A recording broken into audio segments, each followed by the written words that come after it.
Now let me turn to another dimension, somewhat different, but also a very key part of what you might call the data information war, right? Now in this area, as you know, and yeah, I'm talking about social media, there is no doubt that China has built a firewall.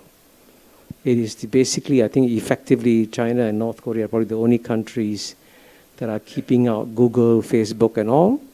And China has developed its own WeChat, Baidu, and so on and so forth.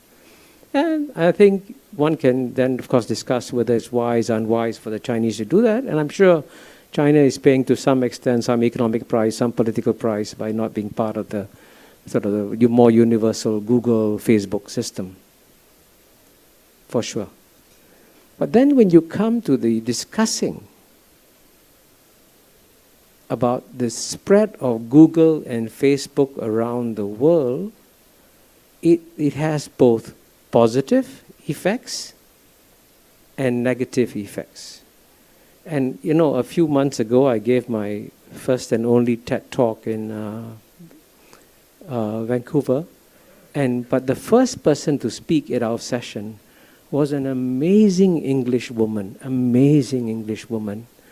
Her name was Carol Cadwallader. If you ever get a chance, please watch her TED Talk. Because she documents in amazing detail how Facebook was able to transport outright lies into the Facebook accounts of various people. And that's why this vote on Brexit swung. So these were lies that were being told that led to a political disaster. And she said nobody could regulate Facebook. And when she as a journalist tried to get the lies, she couldn't get them. The lies had disappeared in the social media.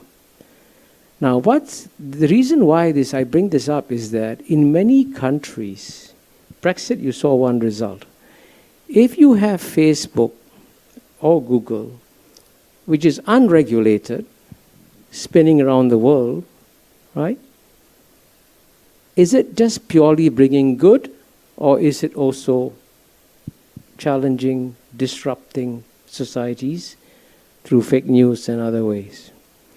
And then if I want to bring another ethical dimension in about data and the spread of data, why have Facebook and Google made such incredible profits, right?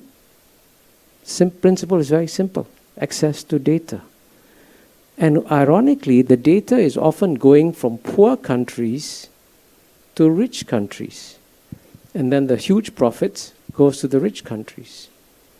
Is there an ethical question involved here where how can the poor countries that are giving their data away get a share of that data? And this is going to become a bigger and bigger question because we've just seen the beginnings of this data revolution, because right now I think only about half the world may have smartphones, but I think within 10 years the whole world is going to have smartphones. And the amount of data that's going to come out is even more and more. The question then is, who has the right to harvest, who has the right to use, who has the right to make economic value from this data? So therefore you begin to see there are very big questions involved here.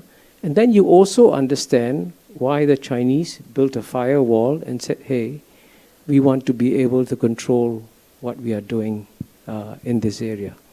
So what you therefore see in what is called a trade and technology war has got far deeper political and ethical dimensions.